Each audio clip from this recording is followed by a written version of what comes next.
लाडकी बहीण योजनेतून 40 लाख महिला अपात्र. 40 लाख लाडक्या बहिणींचे पैसे थांबले जाणार. मग या 40 लाख महिला नक्की कोण आहेत?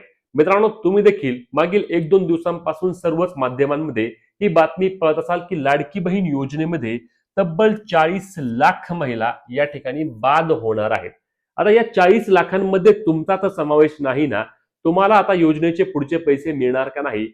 नक्की या सविस्तर वृत्तामागे कहाणी काय आहे, सर्व सविस्तर आपण आजच्या व्हिडिओमध्ये पाहणार आहोत. त्यामुळे व्हिडिओ नक्की शेवटपर्यंत पहा. नमस्कार मित्रांनो, मी विराज. लाडकी बहीण योजनेबाबतच्या सर्व अपडेट तुम्हाला मी योग्य पद्धतीने आणि सर्वात आधी देण्याचा प्रयत्न करत आहे. तर यामध्ये आपण मागील 2-3 दिवसांपासून एक बातमी पाहत आहोत. त्या बातमीमध्ये लाडक्या बहिणींचे 40 लाख अर्ज बाद झाले अशी बातमी येत आहे. आता या बातमी मागे तथ्य काय आहे ते लक्षात घ्या.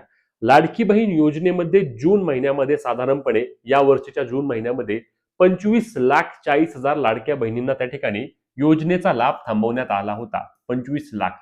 आणि त्यानंतर अशाच या पद्धतीने सांगितलं की लाडक्या बहिणी सर्व अपात्र झाल्या, सर्वांचे पैसे बंद झाले, योजना बंद होईल, असे विविध त्या ठिकाणी अनेकांनी सांगितले. परंतु यामध्ये वास्तविक पाहता या ज्या महिला अपात्र झाल्या होत्या त्या अटी आणि निकषांमध्ये पात्र होत नव्हत्या आणि म्हणून त्या अपात्र झाल्या. यामध्ये तुम्ही अनेक जण म्हणाल की असं काहीच नव्हतं, आम्ही पात्र असून देखील आमचे पैसे आले नव्हते. परंतु 1-2% सोडले तर बाकीच्या सर्वच महिला त्या ठिकाणी खरंच अपात्र होत्या. यामध्ये एका कुटुंबामध्ये 2-3-4, काही कुटुंबामध्ये 5-5 बहिणींनी किंवा 5-5 महिलांनी त्या ठिकाणी लाडकी बहीण योजनेचा लाभ घेतला होता. आणि मग अशा पद्धतीने लाडक्या बहिणी बाद होणारच ना. त्याच 25 लाख मधील काही महिलांना मागील 2-3 महिन्यांपासून पैसे परत सुरू झाले आहेत. का? कारण आता त्यांची छाननी झाली, त्यांनी अंगणवाडी सेविकांकडे योग्य पद्धतीने त्यांचे डॉक्युमेंट जमा केले, आम्ही पात्र आहोत असे सांगितले, अंगणवाडी ताईंनी त्याची छाननी केली, पडताळणी केल्यानंतर त्या महिला खरंच पात्र आहेत असे सरकारच्या निदर्शनास आलं आणि सरकारने परत त्यांना पात्र केलं. मग याच पद्धतीने ज्या महिला आता म्हणत आहेत की आम्ही अपात्र, आम्हाला योजनेच्या सर्व अटी व निकषांमध्ये पात्र असून देखील अपात्र केले, तुम्ही त्यावेळीच डॉक्युमेंट का जमा केले नव्हते? लक्षात घ्या, हा जो आकडा 25 लाखाचा होता त्यापैकी बऱ्याचशा महिला त्या ठिकाणी पात्र झाल्या आणि ज्या राहिल्या त्या अपात्र झाल्या. आणि त्यामध्येच आता काही महिलांचा या ठिकाणी परत समावेश होणार आहे. कारण अनेक महिला आता ई-केवायसी नंतर अपात्र होतील. का का अपात्र होतील? कायमचे पैसे बंद होतील का? तर नक्कीच ज्या महिला अपात्र होतील त्यांचे पैसे कायमचे बंद होतील. पण त्या अपात्र का होणार आहेत या पाठीमागे देखील काही कारणं आहेत ना. आता ही कारणच आपण या व्हिडिओमध्ये समजून घेऊया, जेणेकरून तुम्ही या योजनेच्या अटी व निकषांमध्ये पात्र असून तुमच्या योजनेचे पैसे बंद झाल्यास काय करता येईल, पैसे चालू कसे होतील, सर्व सविस्तर माहिती घेऊया. तर लक्षात घ्या, जेव्हा लाडकी बहीण योजना सुरू झाली तेव्हाच लाडकी बहीण योजनेचा GR आला होता आणि या GR मध्ये महत्वाच्या 7 अटी होत्या. आता या 7 अटी मी वारंवार सांगून झालेला आहे. परत एकदा तुम्हाला मी 2 मिनिटात सांगतो. ज्यामध्ये काय होतं, सर्वात महत्वाचं म्हणजे तुमच्या कुटुंबाचे वार्षिक उत्पन्न 2.5 लाखांपेक्षा कमी असावे. त्यानंतर तुमच्या कुटुंबामध्ये, आता एक कुटुंब हा एक विषय अनेकांना अजूनही समजत नाही, तर लक्षात घ्या, एक कुटुंब म्हणजे एक रेशन कार्ड. सोप्या भाषेत आपल्याला सांगतो मी, तुमच्या रेशनिंग कार्डवर जेवढी नावं आहेत ती सर्व तुमचं कुटुंब आहे. मग तुमच्या रेशनिंग कार्डवर तुमचे आजी आजोबा आहेत, तुमचे चुलता चुलते आहेत, तुमचे अजून मुलं मुलगा मुलगी आहे, ते सर्व तुमचं कुटुंब आलं. आणि तुमच्या कुटुंबामध्ये जास्तीत जास्त 2 बहिणी या योजनेचा लाभ घेऊ शकतात. 2 महिला, त्यात एक विवाहित, एकच लक्षात घ्या, आणि एक अविवाहित. आता यामध्ये अनेकांचं अजूनही मत आहे की अनेक जण बोलतायत की 2 पात्र, मग सासू सुना जावा जावा या पात्र नाहीत. सासू पात्र असेल तर डायरेक्ट तुमची मुलगी पात्र होईल, सून पात्र होणार नाही. आता अनेकांनी सांगितलं यामध्ये की आमची सासू म्हणजे विधवा आहे, तर मग आम्ही पात्र असतो का? अजिबात नाही.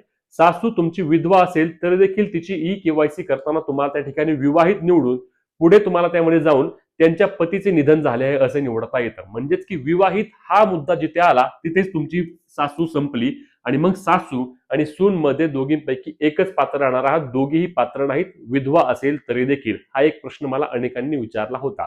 तर या पद्धतीने जर तुमच्या कुटुंबामध्ये तुम्ही एक विवाहित आणि एक अविवाहित दोघींचीच ई-केवायसी केली असेल, तुमच्या योजनेचे पैसे चालू राहतील, बंद होणार नाहीत.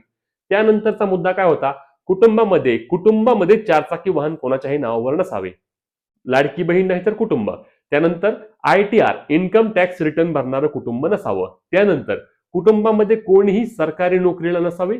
कुटुंबामधील कोणतीही व्यक्ती सरकारी पेन्शनचा लाभ घेत नसावं. मी आता कुटुंब कुटुंब का बोलतोय, कारण अनेकांचा अजूनही प्रश्न आहे की माझ्या नावावर नाही, माझ्या पतीच्या नावावर आहे, माझ्या दिराच्या नावावर आहे, माझ्या सासऱ्याच्या नावावर आहे, कुणाच्याही नावावर असू द्या तरी देखील तुम्ही यामध्ये पात्र राहत नाही. म्हणूनच हा जो आकडा सांगितला जातोय तो आकडा याच्यापेक्षा जास्त असणार आहे. मी तर म्हणतोय 40 लाख नाही, कमीत कमी 70-80 लाख महिला अशा असणार आहेत की ज्या आता ई केवायसी केल्यानंतर अपात्र होतील. सरकार सांगतात, म्हणजे आता माध्यमामध्ये आकडा येतो 40 लाख, परंतु 80 लाखच्या आसपास आकडा होईल जेव्हा ई केवायसीची पडताळणी होईल. कारण अनेक अशा महिला आहेत की ज्यांच्या घरी 4 चाकी वाहन आहे, ज्यांच्या कुटुंबामध्ये ITR भरला जातो, ज्यांच्या कुटुंबामध्ये 2, 3, 4, 5 अशा लाडक्या बहिणी लाभ घेत आहेत, विविध आहेत. आणि मला हे देखील माहिती झालंय की अनेक लाडक्या बहिणींचं असं कुटुंब आहे की त्यांच्यात सासूनेही ई केवायसी केली आहे आणि सुनेनेही ई केवायसी केली आहे. अशी चूक असल्यास दोघीही अपात्र होतील, दोघींचेही पैसे येणार नाहीत. तेच झालेलं मागच्या आपल्या 25 जून महिन्यामध्ये ज्या 25 लाख महिला अपात्र झाल्या होत्या तेव्हा सेम विषय झाला होता की एका कुटुंबामध्ये 2, 3, 4, 5 अशा महिला सापडल्या आणि सापडल्यानंतर डायरेक्ट सर्वांचे पैसे त्या ठिकाणी बंद करून टाकले होते. म्हणूनच हा जो आकडा समोर येत आहे तो आकडा असा नाहीये की ज्या पात्र आहेत त्यांना अपात्र केलंय, अजिबात नाही. तुम्ही जर पात्र आहात, तुम्ही तुमची ई केवायसी केली आहे, तुमच्या कुटुंबामध्ये सर्व गोष्टी सर्व अटी निकषांमध्ये पात्र असून तुमच्या कुटुंबामध्ये फक्त तुम्ही दोघी लाभ घेताय, त्यातही एक विवाहित एक अविवाहित आहे किंवा एकच विवाहित लाभ घेते, टेन्शन घेण्याची आवश्यकता नाही. तुमच्या योजनेचे पैसे बंद होणार नाहीत. तुम्ही ई केवायसी योग्य पद्धतीने केली की तुमचे पैसे कायमस्वरूपी चालू होतील. योजनेमध्ये पुढे जेव्हा 2100 रुपयाचा निर्णय होईल तेव्हा देखील तुम्हाला हे 2100 रुपये देखील आरामात मिळतील, काहीही अडचण येणार नाही. अशाच पद्धतीने ई केवायसी किंवा लाडकी बहीण योजनेची प्रक्रिया राहणार आहे.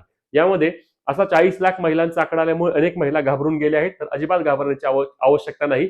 हा आकडा जास्त नाही. अनेक महिला अशा आहेत की ज्या चुकीच्या पद्धतीने लाभ घेत आहेत, त्यांचे पैसे फक्त बंद होतील आणि म्हणून अनेकांनी ई केवायसी देखील केली नाही. आता ज्या पात्र आहेत त्यांनी 31 तारखेआधी आपली ई केवायसी करून घ्यावी आणि योजनेचे पैसे असे तुमचे सुरळीत सुरू राहतील. राहिला प्रश्न तुम्ही विचारला नोव्हेंबर महिन्याचे पैसे कधी जमा होणार, नोव्हेंबर महिन्याचे पैसे देखील तुम्हाला येत्या 2-3 दिवसांमध्ये जमा होतील. महत्त्वाचे व्हिडिओ असणार आहे, शेअर करायला आणि अपडेटसाठी आपल्या चॅनलला सबस्क्राईब, पेजला फॉलो करायला विसरू नका. जय महाराष्ट्र.